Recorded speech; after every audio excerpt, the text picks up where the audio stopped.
some interesting macro data this morning. ADP private payroll up higher than expected. Another sign that Powell's going to have to potentially get more aggressive and hawkish when private payroll reports are going higher than people thought. We've cracked a number of thresholds as we talked before the show. I'll let you relay that to the viewers and listeners. Chair Powell is speaking on Capitol Hill now, like literally now here.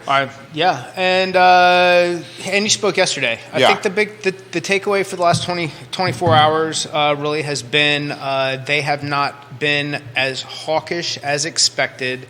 This jobs report, although not the job loss that the markets wanted, still isn't as bad as I think what was expected. So we're seeing a little reprieve, or at least some unchange in the bond market, and mortgage-backed securities are kind of flat level as well. I think a lot of this is going to be more reliant on the jobs data that we get this Friday.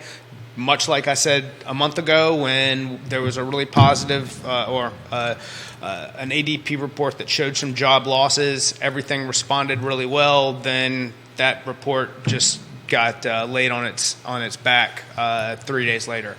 So I really think the end of the week is going to be telling to what we see happen in the bond market and mortgage rates. But right now, we're at least even keel, and that's what we want. We need some more regularity. We need less volatility, and that's what's going to drive more activity in the market. I got a follow up to this, and then Keith, jump in here.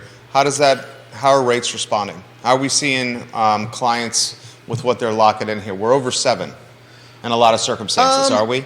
No, we're not over 7 in a lot of circumstances. We're in the 6s for a lot of circumstances, and for some, depending on what your scenario is for personal credit or the complications of the property, meaning a double wide cash out refinance, probably you're gonna be paying upwards of 7s there, or an investment with a DSCR loan where depending on the risk and complications, you'll be in the 7s, but we're still pricing a lot of the majority of things in the 6s at this point.